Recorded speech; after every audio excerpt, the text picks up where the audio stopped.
Bonjour, bonjour à tous ceux qui nous suivent dans ce live. Je voudrais d'abord présenter toutes mes excuses pour ces quelques minutes de retard. C'est la première fois que je m'adonne à cet exercice et j'ai souhaité le faire car je pense que notre pays, le Togo, est en train de traverser une période de grave turbulence.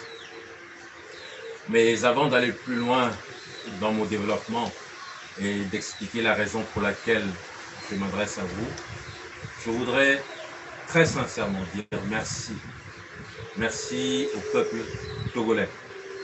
Merci au peuple togolais parce que vous avez, en tant que peuple, encore une fois, démontré votre rejet catégorique d'un système qui s'est illustré depuis plusieurs décennies par des vices de procédure en termes de processus électoral, un système qui s'est illustré par les bourrages d'urnes, un système qui s'est illustré par le bastonnage, ou en tout cas des violences à l'endroit des délégués des partis politiques d'opposition qui sont positionnés dans les bureaux de vote.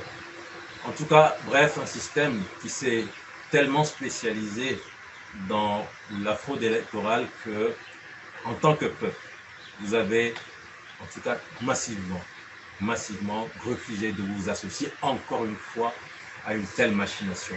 Une machination qui permet de légitimer un pouvoir, une machination qui permet à un pouvoir de se renouveler, de se maintenir, de continuer de confisquer les rênes du pays. Je voudrais donc vous dire merci pour ce message. En tout cas, c'est comme ça que moi j'interprète ce qui s'est passé récemment à l'issue des élections couplées législatives et régionales. Merci au peuple togolais parce que le peuple togolais a consenti tellement de sacrifices pour sa liberté, pour son indépendance, pour sa souveraineté. Je prendrai des exemples récents. 2005, ça date de 20 ans à peu près. Et le monde a vu le niveau de sacrifice du peuple togolais. Si je prends le rapport des Nations Unies, il évoque plus de 500 morts. Nous avons d'autres sources qui évoquent plus de 1000 morts. Et tout cela a été fait dans le but d'obtenir cette liberté, cette dignité, cette indépendance. Malheureusement, nous avons le sentiment que le combat n'a pas abouti. Je disais donc que j'ai souhaité me jeter dans cet exercice pour la première fois parce que nous sommes en train de traverser une période difficile, une période encore sombre de notre histoire, une période qui rappelle malheureusement ce que nous avons subi en 2005 avec des tripatouillages constitutionnels, il faut le dire clairement. La Constitution, aujourd'hui, au Togo, on a le sentiment qu'il s'agit simplement d'un parchemin, un vulgaire parchemin qu'on peut rayer, déchirer, raturer, comme on le souhaite, tout simplement pour servir des intérêts particuliers, servir des intérêts partisans, au lieu de servir l'intérêt général du peuple togolais. Récemment, nous avons vu le peuple togolais s'inscrire à pas forcer dans ce que certains ont appelé la 5e République. Il s'agit d'un processus pour lequel véritablement nous avons énormément de choses à dire. Il s'agit d'un processus pour lequel le monde entier nous regarde de travers et le monde entier se demande, mais si au Togo, nous ne sommes pas en train de marcher sur la tête. Le monde entier se demande ce qui se passe dans ce petit pays d'Afrique de l'Ouest pour que, un beau matin ou une belle nuit, 87 personnes se mettent ensemble dans un parlement et décident d'imposer auprès de 9 millions d'habitants que nous sommes une nouvelle constitution, un nouveau contrat social, avec un processus marqué par la non-transparence, un processus marqué par un caractère illégitime, un processus totalement illégal et un processus non inclusif. Le processus n'a jamais été transparent. Ça, nous l'avons compris, nous le savons. Un processus qui n'a jamais été transparent parce qu'il n'a jamais été suffisamment ouvert au peuple togolais. À ce jour, des personnalités, surtout étrangères, continuent de nous interpeller en nous demandant mais est-ce que vous avez enfin la version finale de la nouvelle constitution? Parce que pour pouvoir en discuter, pour pouvoir en débattre, pour pouvoir nous prononcer sur le contenu de la nouvelle constitution, faudrait-il au moins qu'on ait à disposition le document. Et à ce jour, ce document, le contenu de la nouvelle constitution n'a jamais été mis à la disposition du peuple togolais. Le contrat social qu'on nous impose ne nous a jamais été mis à disposition. Donc, quoi qu'on puisse dire pour essayer de défendre ce processus, une chose est certaine, c'est qu'il est caractérisé par une opacité extrême. Je disais que ce processus qui a conduit à cette 5e République est totalement illégal. Il est illégal parce que si nous prenons la Constitution de la 4e République, si nous prenons la Constitution de 1992, celle pour laquelle nous avons voté en majorité parce que nous étions conviés à nous prononcer par référendum, si nous prenons la Constitution de 1992 justement, nous pouvons la parcourir de long en large. Nous pouvons la parcourir de long en large, je me répète. Et je mets au défi quiconque de me sortir un article de cette Constitution qui présente la procédure pour le changement de Constitution pouvant se faire au niveau du Parlement. Bien sûr, la Constitution a prévu les mécanismes pour la révision. Et c'est l'objet du titre 13, on parle notamment de l'article 144.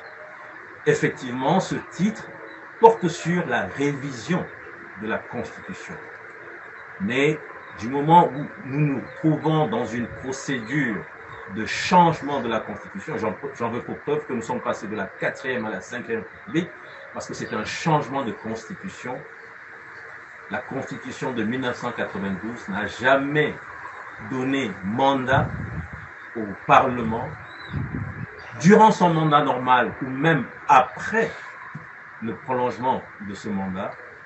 Cette compétence de changement de constitution n'a jamais été inscrite dans le document, dans la loi fondamentale, permettant donc à des députés de se retrouver à une majorité de 4/5 ou autre pour imposer une nouvelle constitution au peuple togolais. Et donc, l'illégitimité de ce qui a été fait est une évidence. Je me répète en disant que la Constitution de 1992 n'a pas donné compétence au Parlement durant son mandat normal, encore moins durant le prolongement de son mandat, de procéder à un changement de Constitution. Le mécanisme qui conduit à cette 5e République est aussi illégal. Le constituant a mis en place des verrous. Vous savez, on connaît la nature humaine, on connaît les vices de l'esprit, on sait ce à quoi ça peut conduire. Donc, pour éviter des situations de ce genre, celles que nous sommes en train de vivre, le constituant a imaginé un certain nombre de verrous pour que la parole puisse à chaque fois revenir au peuple lorsqu'il s'agit de prendre des décisions importantes qui engagent la vie du peuple togolais dans son entièreté. Et pour pouvoir commettre cette forfaiture, les auteurs ont dû procéder à une vraie violation d'articles de la Constitution de 1992, notamment les articles 52, 59. Je ne vais pas dans le détail de ces articles, mais une chose est certaine, c'est que pour pouvoir faire ce qui a été fait, le 19 avril 2024, il a fallu fouler au pied un certain nombre de dispositions de notre Constitution et c'est totalement illégal. Et pour ce qui est encore du volet de l'illégalité, nous avons vu au moins un député sur les réseaux sociaux affirmer que son vote a été tronqué lors du premier vote portant sur la nouvelle Constitution. Je crois que c'est une affirmation grave et on se serait attendu dans un pays normal à ce que la justice se prononce sur ce qui a été dit par ce député. Si ce qu'il dit est vrai, c'est qu'au sein du Parlement togolais, on a procédé à du faux. On a procédé à du faux. Et c'est extrêmement grave qu'au sein d'une telle institution d'un pays, on puisse ainsi s'amuser avec le destin de la nation.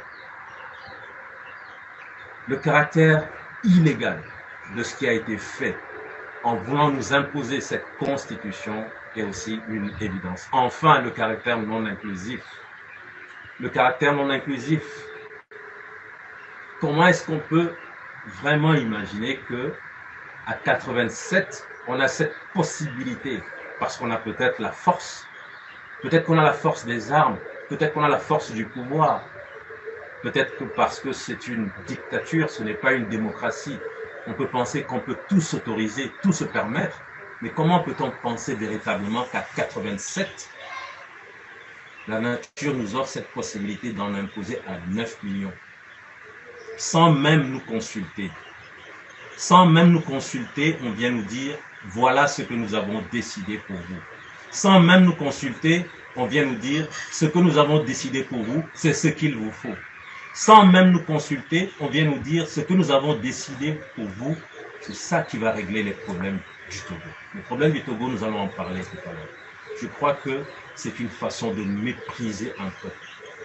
C'est une façon de montrer au peuple togolais qu'on ne considère pas ce peuple, ou alors on considère que c'est un peuple de valets, un peuple de serviteurs qu'on peut manipuler comme on le souhaite au gré de ses propres intérêts. Et c'est inadmissible. Mes chers concitoyens, le mécanisme qui conduit à cette 5e République n'a pas été transparent. Il est illégitime, il est illégal et il est non inclusif. Et quand c'est comme ça, le peuple doit dire non. Le peuple doit dire stop à cette machination. Le peuple doit dire stop à cette forfaiture. Certains m'ont dit que c'est fait, c'est acté, on ne peut plus revenir en arrière. C'est faux. J'en veux pour preuve ce qui s'est passé en 2005. Souvenez-vous, le 6 février 2005, l'Assemblée nationale, au lendemain du décès du défunt président Yadema, l'Assemblée nationale, le 6 février, procède à des modifications, à des tripatouillages de la Constitution. 2 articles de la Constitution au moins sont changés, un article du Code électoral, et tout cela a été fait dans le dessin que vous connaissez. Mais lorsque le peuple a dit non, lorsque le peuple a mis la pression qu'il fallait, le 24 février, soit moins de 3 semaines après, on est revenu sur ces modifications. Cela démontre à suffisance que la parole appartient au peuple. Cela démontre à suffisance que la souveraineté populaire est une réalité et que le peuple, lorsqu'il le veut, peut ramener les dirigeants à la raison. Voilà donc ce qui a été fait. On nous sommes consultés, on a voulu nous dire que cette décision, c'est ce qu'il nous faut parce que c'est ce qui permet de faire des économies. Parce que comme nous sommes des individus non civilisés, lorsqu'on va à des élections, on se tape dessus. Donc il faut réduire le nombre des processus électoraux, etc., etc. Je suis en train d'évoquer l'exposé des motifs. La question que je me pose, une constitution est claire, votée comme cela, dans des conditions totalement grossières, et ça fait la risée du monde aujourd'hui, tout le monde se moque du Togo. Est-ce que c'est ça qui est la vraie priorité pour nous Togolais aujourd'hui? Les problèmes auxquelles nous faisons face en termes d'éducation, en termes de santé, en termes d'infrastructure. La jeunesse, avec le chômage que cette jeunesse connaît, etc., etc., la restriction de l'espace civique, les interdictions diverses, les détenus politiques, les gens qui sont enfermés depuis des années, tout simplement parce qu'ils ont osé se lever contre le système en place. Est-ce que c'est cette nouvelle constitution qui fera que le panier de la ménagère sera mieux garni? Ce sont des questions qu'il faut se poser. Parlons peut-être de la santé. C'est un domaine que j'affectionne parce que je suis médecin. Je vais prendre un ou deux exemples. Nous avons vu des images circuler lorsqu'il y a eu une première grosse pluie à Lomé. Je crois que ce n'est pas digne d'un pays qui est indépendant depuis plus d'un demi-siècle. Nous avons tous vu ces images. Mais ce qu'on ne vous a pas dit, c'est que, en tout cas pour ce qui concerne le CHU Sylvanus Olympio, sachez-le, je le dis, j'en ai les preuves, que beaucoup de services fonctionnent grâce à des équipements mis en place par le personnel de santé lui-même. Si vous ne l'avez pas entendu, je le répète. Le CHU Sylvanus Olympio, beaucoup de services fonctionnent aujourd'hui grâce à des équipements, grâce à du matériel mis en place par le personnel de santé lui-même. La cardiologie, les confrères pourront vous dire ce qu'ils ont fait lorsqu'à un moment donné, ils se sont rendus compte que les urgences en cardiologie étaient tellement nombreuses, tellement importantes et qu'ils étaient tellement démunis qu'il fallait faire quelque chose. Ils ont essayé, avec leurs maigres moyens, de mettre en place un certain dispositif pour pouvoir parer aux urgences les plus pressantes. En chirurgie, ça fait des années que la colonne de cœlioscopie qui nous permet de faire de la vidéochirurgie, qui nous permet de faire de l'enseignement, puisqu'au Togo, nous avons la spécialité la formation en spécialité chirurgicale, chirurgie générale, et aujourd'hui, nulle part au monde, on peut faire de la chirurgie générale sans faire de la vidéochirurgie. Mais ça fait plus de 5 ans que la colonne de cœlioscopie est tombée en panne. Pour un centre de formation, c'est extrêmement grave. Mais depuis quelques semaines, nous avons repris ces activités. Non pas grâce à l'État, mais comme je vous l'ai dit, grâce à la bonne volonté de personnalités qui ont été approchées par le personnel soignant. Je ne vais pas m'étaler sur la santé. Pour ce qui est de l'éducation, il suffit de jeter un coup d'œil dans les écoles publiques à Lomé. Je ne vous demande pas de sortir de Lomé. À Lomé ou dans les environs de Lomé. Nous avons écouté le reportage sur TV5 Monde qui est passé récemment où un proviseur a fait une simple déclaration, un simple constat des difficultés qu'il a pour gérer son centre.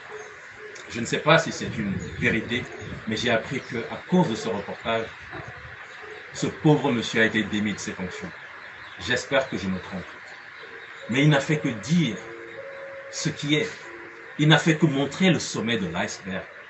Vous avez vu les latrines dans cet établissement public. Vous avez vu les salles bondées. Vous avez vu les murs craquelés. C'est la réalité.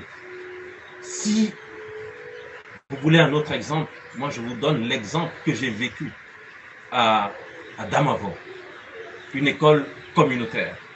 Les communautés présentes dans cette zone en avaient marre de voir leurs petits-enfants traverser les grandes routes pour aller fréquenter des établissements publics assez éloignés de leur lieu d'habitation. Les communautés ont décidé de se réunir et de construire une école communautaire. Vous allez dans cette école, dans les salles de classe, le sol est fait en sable. Il n'y a pas de ciment, il n'y a même pas de carreaux. Nous oublions les carreaux, mais le ciment n'existe pas. Quand vous êtes assis, vous avez les pieds dans du sable. Ces communautés ont souhaité qu'on aide les élèves à avoir des latrines dans leur établissement. Parce que les élèves, lorsqu'ils ont un besoin pressant, doivent sortir de la classe, sortir de l'école, courir à la maison avant de revenir. Et donc, en tant qu'organisation de la société civile, nous avons cette possibilité d'écrire des projets, de négocier avec des partenaires et d'avoir de petits financements. Nous avons eu un petit financement pour construire effectivement deux cabines au sein de cet établissement, mis en place par les communautés d'Adamavo. C'est à Lomé. Nous travaillons pour le vivre ensemble. Je sais que nous ne sommes pas tous dans cette vision du Togo. Je sais que pour certains, le Togo, c'est autre chose. Le vivre ensemble dont on parle, pour eux, c'est une autre réalité. Et donc, nous sommes dans une stratégie du vivre ensemble. Nous pouvons très bien trouver un entrepreneur, lui remettre l'argent et après venir prendre une photo en disant « c'est nous qui avons construit ». Mais ce n'est pas cet esprit qui nous anime. Nous avons des jeunes, nous avons une jeunesse togolaise qui est forte, qui est engagée pour sa communauté. Il suffit de lui tendre la main et cette jeunesse démontre sa ferme volonté de travailler pour le Togo. Et c'est ainsi que lorsque nous avons un projet communautaire, nous nous adressons aux jeunes sur toute l'étendue du territoire. Si nous avons quelque chose à faire à Togoville, ce ne sont pas simplement les jeunes de Togoville qui vont le faire. Les jeunes de Togoville vont le faire avec les jeunes de Lomé, avec les jeunes de Vaughan, avec les jeunes de Kara, avec les jeunes de Sokolé, avec les jeunes de Dapan, avec les jeunes de Saint-Cassé. C'est ainsi qu'à Lomé, lorsque nous avions voulu construire ces latrines dans cet espace mis à notre disposition par l'école communautaire, c'est une école primaire, je le précise, pour les petits-enfants, nos enfants de 6 à 10 ans. Nos enfants, nous avons fait venir tous ces jeunes.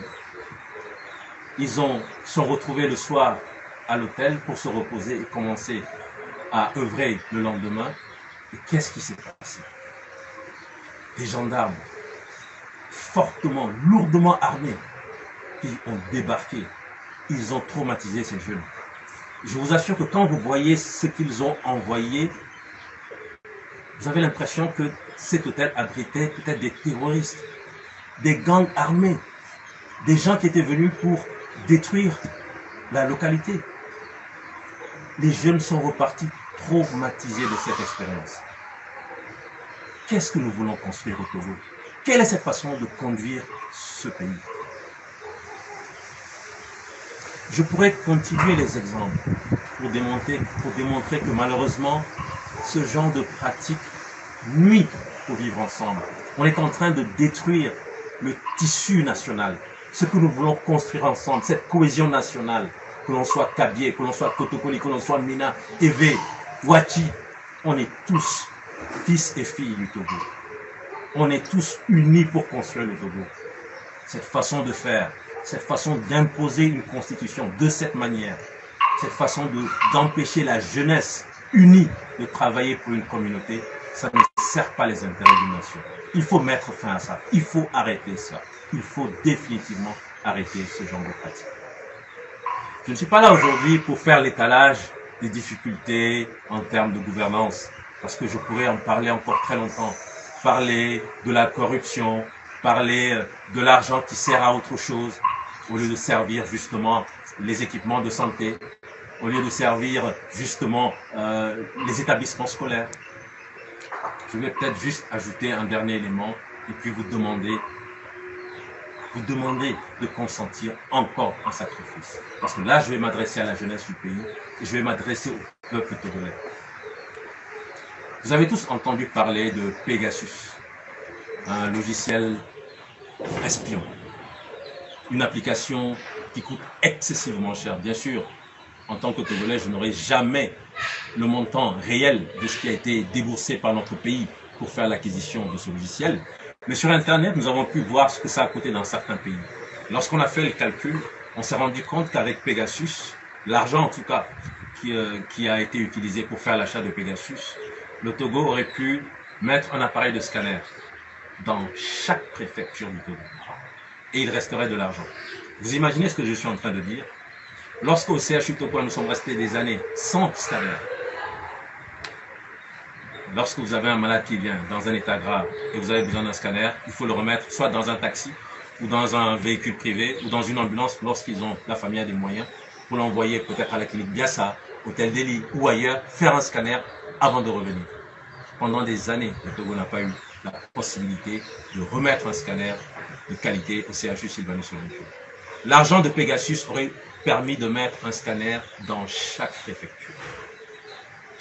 Mais on a préféré utiliser cet argent pour espionner David Dosset, espionner l'archevêque, alors nous, espionner des hommes et des femmes politiques, espionner des journalistes. C'est ça qui va faire avancer notre pays. C'est ça qui sert à la cause nationale. Et aujourd'hui, nous apprenons des choses nous concernant. Mais ce n'est pas ça qui va nous faire taire. Nous avons besoin de continuer de lutter pour que le Togo change, pour que le Togo aille de l'avant. Et nous allons certainement continuer. Je disais donc que je voulais m'adresser à la jeunesse togolaise. Cette vaillante jeunesse togolaise qui s'est battue, qui a consenti des sacrifices, pertes en vies humaines, mutilés, exilés. Des gens ont perdu leur travail. Des gens sont actuellement en prison. Nous avons plein de jeunes Togolais qui sont en prison depuis des années. Nous ne les oublions pas. Nous ne les oublions pas. Les détenus politiques, les détenus d'opinion. Cette jeunesse a consenti tellement de sacrifices. Et aujourd'hui, on a le sentiment que cette jeunesse est découragée. Parce qu'elle voit ce qui se passe ailleurs. Le nombre de morts qu'il y a eu au Togo, j'étais en train d'écouter la fois dernière un documentaire sur le Sénégal, où on disait que depuis les événements de 2021 jusqu'à la sortie de M. Macky Sall, il y a eu 65 morts au Sénégal. 65 morts au Sénégal. Et on a vu aujourd'hui le regain de la démocratie sénégalaise, la beauté de la démocratie sénégalaise, où un opposant sortir de prison et se retrouver à la tête du pays. C'était comme une histoire hollywoodienne, un beau film, un beau scénario. Mais la jeunesse togolaise, il ne s'agit pas d'une question de 65 morts, il ne s'agit pas d'une question de 100 morts. Les morts se comptent par centaines. Nous sommes toujours dans cette situation où des gens nous considèrent comme leurs serviteurs, où des gens nous considèrent comme leurs valets, où des gens méprisent le peuple. Cette jeunesse se demande, mais si je dois consentir autant de sacrifices et ne pas voir la lumière au bout du tunnel, faut-il encore continuer de se sacrifier? Oui, il faut continuer de se sacrifier. Le moment est arrivé où il faut essuyer les larmes, relever le front et regarder résolument vers l'avenir, regarder résolument vers l'horizon. Ce moment est arrivé, jeunesse togolaise. Ce moment est arrivé parce que ces décisions qui ont été prises, démontrent que le pouvoir a atteint sa limite, démontrent que le régime togolais a atteint sa limite en termes de gouvernance et en termes de conduire la barque à bon port. La barque est en train de tanguer.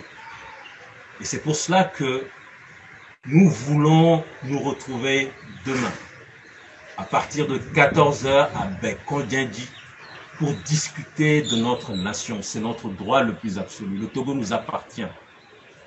Le Togo nous appartient à nous tous, nous les 9 millions d'habitants. Et les 87 ne peuvent pas nous en imposer. Nous devons nous retrouver demain, à Bekodjindi, massivement, pour parler de notre pays. Notre pays est malade. Notre pays est malade. Que faisons-nous? Est-ce que nous préférons nous retrouver demain dimanche à la plage à 18 h pour boire et faire comme si de rien n'était, la politique de l'autruche, la tête dans le sable? Ou est-ce que nous décidons de démontrer au monde que le peuple togolais est un peuple fier, est un peuple combattant et que la jeunesse est vaillante? Cette jeunesse, nous l'invitons à venir, à se déplacer massivement, en toute quiétude, en toute paix. Nous sommes entre nous. Il y aura peut-être un service d'ordre, des policiers, la gendarmerie, mais ce sont des Togolais comme nous. Et je suis convaincu que lorsqu'il y a des difficultés en matière de santé, en matière d'éducation, les gendarmes aussi sont concernés, les policiers aussi sont concernés, les militaires aussi sont concernés, puisqu'ils ont leurs familles qui sont au Togo. Je pense que la majorité des militaires, des gendarmes et des policiers, leur famille se trouve au Togo. Leurs familles ne sont pas à l'étranger. Et donc, retrouvons-nous entre Togolais, discutons en paix. Nous venons toujours en paix, pacifiquement, mais nous devons discuter. Nous ne pouvons pas nous taire. Nous devons faire le diagnostic de notre pays. Et une fois que nous aurons fait le diagnostic, ensemble, nous verrons comment est-ce que nous pouvons améliorer l'état de santé du Togo. Ensemble, nous allons réfléchir à comment est-ce que nous pouvons faire pour faire avancer ce pays. Ensemble, nous verrons quelles sont les solutions qu'il nous faut. Mais nous n'allons plus jamais accepter qu'on vienne nous en imposer. Que certains se retrouvent seuls dans un environnement, réfléchissent et décident pour nous en disant que c'est ce qu'il nous faut, parce qu'ils ont la force des armes, parce qu'ils ont la force du pouvoir. Nous, nous avons la force du peuple. Nous sommes le peuple, nous avons la souveraineté du peuple. Je nous invite donc à venir nombreux, que l'on soit syndicaliste, que l'on soit conducteur des étudiants, que l'on soit conducteur de taxi-moto, que l'on soit médecin, que l'on soit infirmier, que l'on soit restaurateur, coiffeuse ou coiffeur, tailleur, etc., etc. Si on se sent l'âme d'être citoyen togolais, que l'on soit même politique, j'ai oublié de le dire, mais si on se sent l'âme d'un citoyen togolais, alors faisons le déplacement. Faisons le déplacement vers Bekondiandi demain à 14 h. Vous savez, je sais que certains ont parié sur le fait que jusqu'à la dernière minute, nous étions en train d'attendre une note d'acceptation ou d'interdiction de ce meeting. Et les gens dont je parle ont fait le pari qu'en 24 heures, nous n'aurions pas cette possibilité de communiquer suffisamment autour du meeting qui sera un véritable flop. Puisque les gens n'étant pas informés, les gens pensant que encore une fois, ce meeting va être interdit, les gens ne vont pas prêter attention. On va se retrouver peut-être à 10 organisateurs à Bekondiandi. C'est un pari que nous allons relever ensemble. Nous allons leur faire comprendre que ce système mis en place depuis des décennies ne passe plus. Nous avons décidé cette fois-ci de prendre notre destin en main. La société civile a décidé de s'organiser. C'est cette société civile qui organise ce meeting à travers l'association Novation Internationale. Novation Internationale vous invite tous.